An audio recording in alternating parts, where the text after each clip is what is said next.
The 100 mains competition 2025 का match number 15 जो कि ट्रेंट रॉकेट्स और साउदर्न ब्रेव के बीच में खेला जाएगा ट्रेंट ब्रिज नॉटिंघम के मैदान पर, जो कि ट्रेंट रॉकेट्स का अपना होम ग्राउंड भी है। दोनों टीमों का यह इस टूर्नामेंट का चौथा मुकाबला खेला जाएगा, यानी कि दोनों टीमें 3-3 मैचेस खेल चुकी हैं और दोनों टीमें 2-2 मुकाबले जीत करके एक-एक मुकाबला हार करके यहाँ पर पहुंची हैं। और दोनों ही टीमें जो पिछला एक मुकाबला हारी है इस टूर्नामेंट के अंदर, वो इनका पिछला ही मैच था। यानी कि दोनों टीमें अपना पिछला मुकाबला हार करके यहाँ पर जब पहुंचेंगी और ट्रेंट ब्रिज नॉटिंघम के मैदान पर एक दूसरे के खिलाफ 16 अगस्त को शाम को 7 बजे से भारत के समय के हिसाब से और वहां की लोकल टाइम के हिसाब से अगर हम बात करें तो दोपहर करीब 2:30 बजे से एक दूसरे के खिलाफ जब खेलने उतरेंगे तो एक दिन का मैच होगा। दिन का मैच होगा तो निश्चित तौर पर वहां पर एक चीज हमको देखना यह पड़ेगा कि वेदर कैसा है, जो कि हम टॉस के बाद आपको टेलीग्राम और व्हाट्सएप चैनल पर आपको मैं अपडेट कर दूंगा। लेकिन वेदर के अलावा अगर आप देखें तो इस मैदान पर ऑलरेडी एक मुकाबला खेला जा चुका है, जो कि हमने देखा कि पावर प्ले में वहां पर अच्छी खासी हेल्प देखने को मिली थी पहली इनिंग की पावर प्ले की बॉलिंग में, जहां पर पहली 25 गेंदों पर पहली इनिंग में बैटिंग करने वाली टीम जो थी नॉर्दर्न सुपरचार्जर्स की, जिनका टॉप ऑर्डर काफी ठीक ठाक है,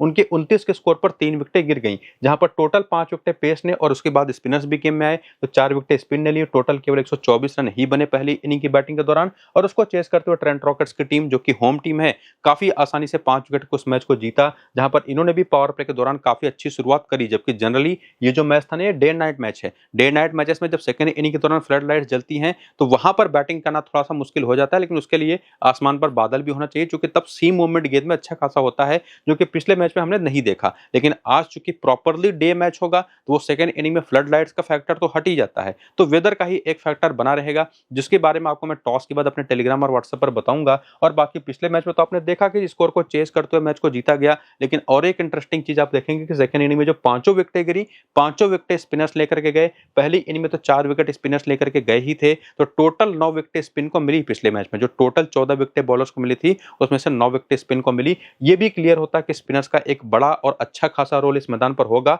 और ना सिर्फ पिछले मैच में बल्कि और 5 मैचेस को अगर आप इंक्लूड कर लें, जिसमें 3 मुकाबले और यहां पर खेले गए हैं T20 फॉर्मेट में, तीनों मुकाबले T20 ब्लास्ट के हैं। और वो इसमें से देखा तो एक ये डे नाइट मैच है, एक ये भी डे नाइट मैच है। ये एक दिन का मैच था जहां पर 188 का स्कोर चेज हो गया था, लेकिन बड़ी मुश्किलों के बाद, और उसमें दोनों इनिंग का पावर प्ले बैटिंग टीम के लिए बहुत अच्छा रहा था। लेकिन बाकी दोनों मुकाबले जो थे ना, यहाँ पर स्कोर चेंज हुआ, यहाँ पर भी स्कोर चेंज हुआ, यानी कि बैटिंग सेकंड करना यहाँ पर एक फेवरेबल ऑप्शन होता है किसी भी टीम के लिए। और इवन पिछले सीजन के जो दो द 100 के मैचेस थे, इसमें अगर आप आकर के देखें तो यहाँ पर 150 का स्कोर तो चेंज हो गया, लेकिन यहाँ पर 166 का स्कोर डिफेंड हुआ था। लेकिन जो आपको मैं बता रहा था कि स्पिनर्स का रोल यहाँ पर बहुत बड़ा होता है, वो ना सिर्फ हमने पिछले मैच में देखा, बाकी के मैचेस में देखेंगे तो वहां पर भी आपको स्पिनर्स की अच्छी खासी संख्या में विकेटें दिखाई पड़ेंगी, स्पेसिफिकली इन सेकंड इनिंग। और ओवरऑल अगर आप देखें तो स्पिन को 39 और पेस को केवल 31 विकेटें मिली इस मैदान पर। और ऐसा मेंस क्रिकेट में अगर आप होता देख लें तो समझ जाइए कि पिच स्पिन को कितना फेवर करती है। 39 में से 19 विकेटें पहली इनिंग में, 20 विकेटें सेकंड इनिंग में, और पेसर्स को भी जो 31 विकेटें मिली है, 16 पहली इनिंग में, 15 सेकंड इनिंग में। इससे एक और बात भी क्लियर है कि स्पिनर्स तो गेम में बने हैं, पेसर से ज्यादा इंपॉर्टेंट हैं, लेकिन चाहे वो पेसर हो चाहे स्पिनर हो, पूरे मैच के दौरान उनको विकेटों को निकालने के चांसेस पूरे बने रहते हैं।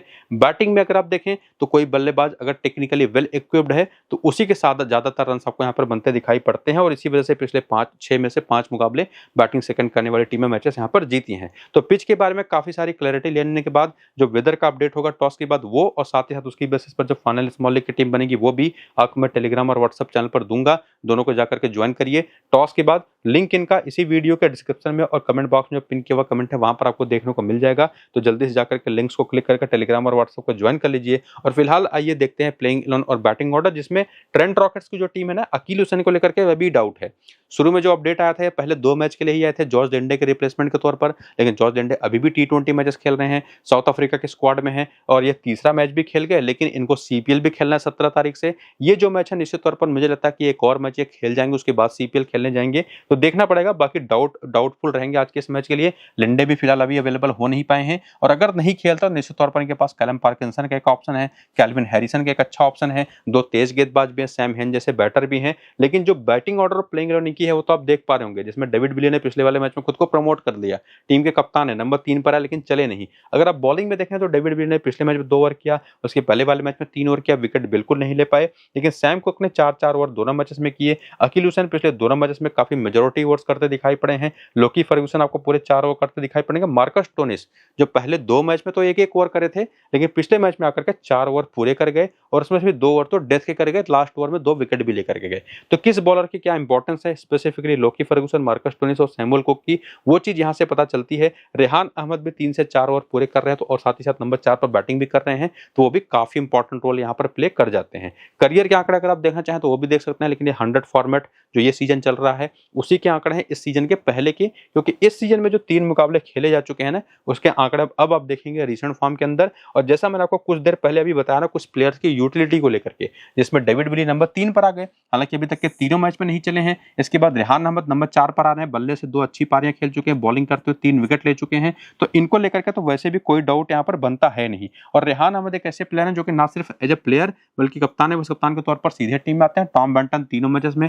बढ़िया टच में दिखाई पड़े हैं, और साथ ही साथ जो रूट जो बड़ी पारी तो नहीं खेल पाए हैं लेकिन काफी बढ़िया शुरुआत दिला रहे हैं अपनी टीम को, तो ये 3 ऊपर के चारों में से बेस्ट ऑप्शन दिखाई पड़ जाता है। लेकिन एक और बात क्लियर कर दूं कि अगर डेविड विली लगातार फिर से नंबर 3 पर बैटिंग करने आते हैं ना, तब तो ये वन ऑफ द बेस्ट कप्तान है, उस कप्तान के भी ऑप्शन हो जाएंगे। प्लेयर की बात तो छोड़ दीजिए, तो देखना पड़ेगा किस नंबर पर बैटिंग करेंगे। बाकी अभी तक की परफॉर्मेंस की बेसिस पर ये ऊपर के 3 खिलाड़ी और प्लस मार्कस स्टोनिस ये तो सीधे सीधे हमारी टीम में आते ही आते हैं। बाकी जो इनके मेन बैटर्स हैं अगर आप देखें तो उनसे बैटिंग कराई ही नहीं जाती, बेसिकली आते सारे के सारे ऑलराउंडर्स ही हैं ऊपर। और उसके बाद आते हैं बॉलिंग में, तो अकील हुसैन ने पहले 2 मैच में 3 विकेट ली, पिछले मैच में नहीं चले। सैमुअल कुक ने पहले तीनों मैचेस में 3 विकेट ली हैं। लोकी फर्ग्यूसन को 5 विकेटें मिली हैं। लेकिन जो भी आपने पिच रिपोर्ट में देखा उससे क्या समझ में आया कि स्पिनर्स का रोल भी यहाँ पर काफी अच्छा खासा है, पेसर्स का रोल भी काफी अच्छा खासा, तो उसकी बेसिस पर और परफॉर्मेंस की बेसिस पर भी निश्चित तौर पर ये तीनों बॉलर भी काफी बढ़िया ऑप्शन बन जाते हैं। तो टोटल आउट एंड आउट सभी के सब पूरी की पूरी जो टीम है ना, 7 तो बेस्ट ऑप्शंस हमारे पास ऑलरेडी हैं,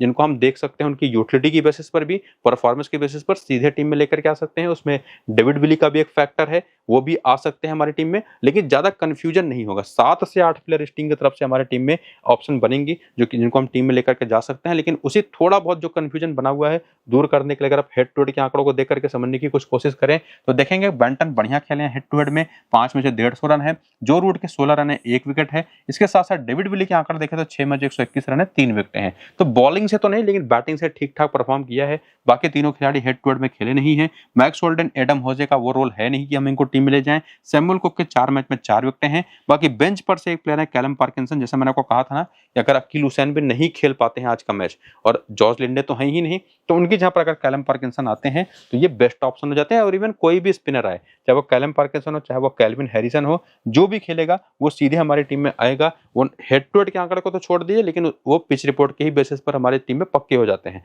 लेकिन वेन्यू का आंकड़ा वो काफी इंपॉर्टेंट है, जो कि ये टीम अपने होम ग्राउंड पर खेलेगी, जिसका नाम है ट्रेंट रॉकेट्स। और अपने ही होम ग्राउंड पर खेलते हुए टॉम बेंटन के आंकड़ा देख लीजिए, यहाँ पर 7 मैचेस में केवल 16 का बैटिंग एवरेज है। जो रूट के आंकड़ा देख लीजिए 26 का बैटिंग एवरेज है। डेविड विली के 9 मैच में 151 रन है, 79 का हाईएस्ट स्कोर है और 6 विकेटें भी हैं। रेहान अहमद के 5 में 74 रन, 6 विकेट हैं। तो एक बात तो क्लियर है कि विली अगर नंबर 3 पर आते हैं तो ही, वरना टॉप में से अगर आप देखें तो चूंकि टॉम बेंटन लगातार 3 मैच अच्छा खेल चुके हैं तो एक फेलियर इनकी ड्यू है।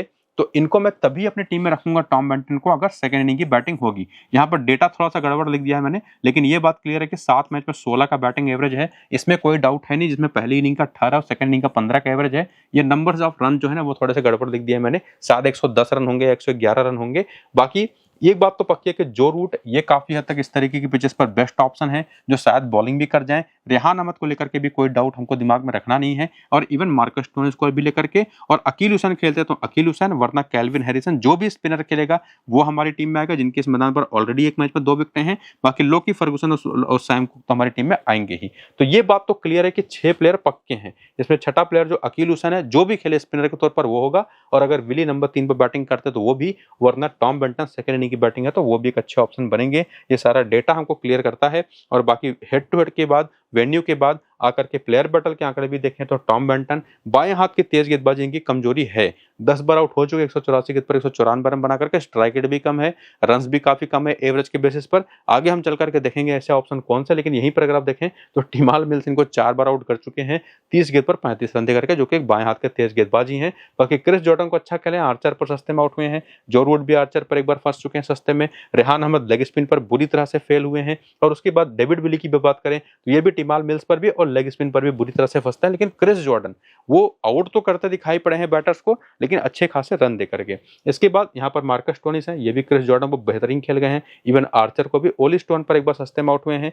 Tom Alsop leg spin off spin दोनों पर फंसते हैं, जिसमें टिमाल मिल्स भी एक बार आउट कर चुके हैं, आर्चर और क्रेग वॉटन भी, और बाकी एडम होजे भी लेग स्पिन पर फंसते हैं, और मैक्स होल्डन, इनके भी नंबर आप देखिए। तो ओवरऑल कंक्लूजन क्या निकलता है, वो ये कि एक लेग स्पिन बॉलर और एक बाएं हाथ का तेज बॉलर, ये दो ऐसे ऑप्शन हैं। बाकी इंडिविजुअल प्लेयर्स भी थे कुछ, ये दो तरीके की ऐसी बॉलिंग ऑप्शन है जो कि इस टीम के खिलाफ, ट्रेंट रॉकेट्स के खिलाफ हमेशा यूजफुल होगी। और ऐसा बॉलिंग ऑप्शन जो सामने की टीम अगर आप देखने जाएंगे तो निश्चित तौर पर टिमाल मिल्स तो है ही, लेकिन लेग स्पिन ऑप्शन अगर आप कोई देखने जाएं, ना सिर्फ प्लेइंग 11 में बल्कि यहाँ पर आपको बेंच पर भी देखने को नहीं मिलेगा। लेकिन निश्चित तौर पर उसकी यहाँ पर एक लेफ्ट आर्म ऑर्थोडॉक्स बॉलर है जो उस तरीके का काम कर तो सकता है। हालांकि कितने ओवर की बॉलिंग करेंगे जेम्स कोल्स, ये देखना पड़ेगा हमको, क्योंकि अगर आप जेम्स कोल्स की बॉलिंग को खोजने आएंगे ना तो वो आपको देखने को नहीं मिलेगी। और बाकी जो बॉलिंग ऑप्शन इन्होंने यूज एक्चुअली मिलेगी, जेम्स कोल्स के देखें तो 4-4 ओवर पिछले दोनों मैच में इन्होंने किए हैं।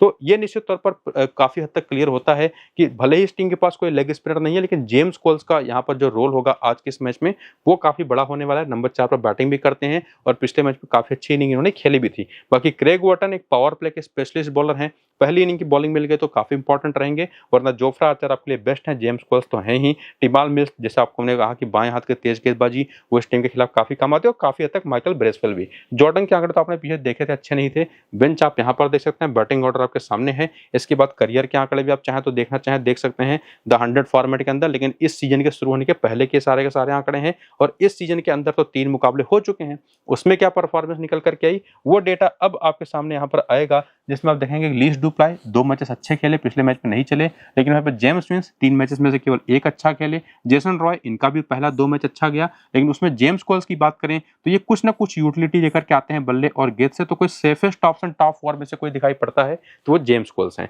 लॉरी इवांस इन्होंने पिछले मैच में शानदार 53 की पारी खेल दी। बाकी देखना पड़ेगा विकेट कीपिंग ऑप्शन में आप किसको पसंद करेंगे, वो निश्चित तौर पर आप पर डिपेंड करेगा, लेकिन एक अच्छे ऑप्शन लॉरी इवांस रहेंगे, ये बात तो काफी हद तक पक्की तौर पर है। हेल्टन कार्टराइट कुछ खास कर नहीं पाए हैं। माइकल ब्रेसवेल की यूटिलिटी, हालांकि अगर आप देखें तो परफॉर्मेंस बहुत आउट एंड आउट तगड़ी नहीं है, केवल एक मैच में 3 विकेट जहां पर लेकर के गए थे, लेकिन पिच रिपोर्ट पे आपने क्या देखा, स्पिनर्स का रोल काफी अच्छा है, यहाँ पर 3 से 4 ओवर बॉलिंग करते हैं तो सीधे टीम में आते हैं। बाकी क्रिस जॉर्डन ये भी 3 मैच में केवल 1 विकेट ले पाए हैं। क्रेग वॉटन जैसा मैंने को कहा कि पहली इनिंग की पावर प्ले की बॉलिंग अगर इनको मिल गई तब तो वहां पर अच्छा रोल है, तो वहां पर आप इनको पिक करिएगा, वरना उतना इंपॉर्टेंट ये है नहीं, जो कि हमारे पास टिमाल मिल्स भी हैं, जोफ्रा आर्चर भी हैं, जो कि ज्यादा बेटर ऑप्शन है। तो 5 पक्के प्लेयर्स, जिसमें से 1 क्रेग वॉटन कंडीशनली, और बाकी ऊपर टॉप ऑर्डर के जो तीनों खिलाड़ी हैं उनके बारे में हम आगे चल करके डिसाइड करेंगे क्या उनको हम लेके जा सकते हैं या नहीं। इसमें काफी मेजर रोल होगा हेड टू हेड के स्टैट्स का।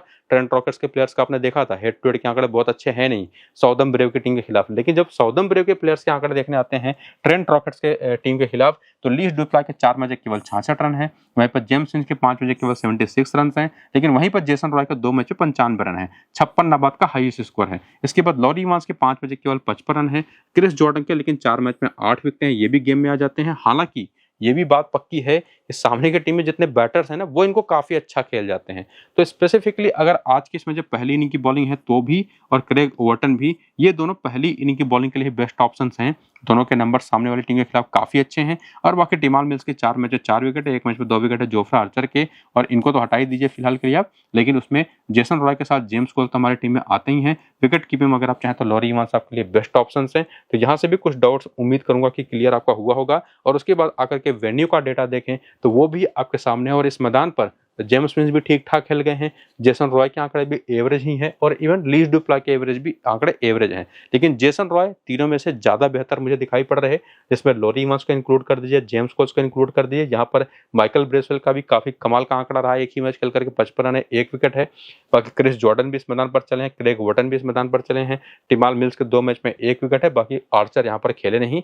लेकिन जैसा मैंने को कहा कि जो जॉर्डन है या क्रेग वॉटन है, क्रेग वॉटन खास करके पहली इनिंग की पावर प्ले के लिए, क्रिस जॉर्डन पहली इनिंग की डेथ ओवर और मिडिल ओवर की बॉलिंग के लिए बेस्ट होंगे। सेकंड इनिंग में शायद वो रोल इनका ना रहे, लेकिन टिमाल मिल्स और जोफ्रा आर्चर जो हैं ये दोनों इनिंग्स के लिए बेस्ट ऑप्शन यहाँ पर आपके लिए होंगे। इसको देखने के बाद प्लेयर बैटल के आंकड़े अगर आप देखना चाहें तो वो भी देख सकते हैं, जिसमें लीज डुप्लाई बाएं हाथ के तेज गेंदबाजी पर फंसते हैं। बाकी इंडिविजुअली केवल कैलम पार्किंसन को इन्होंने बेहतर खेला, बाकी सभी पर सस्ते में आउट हुए हैं।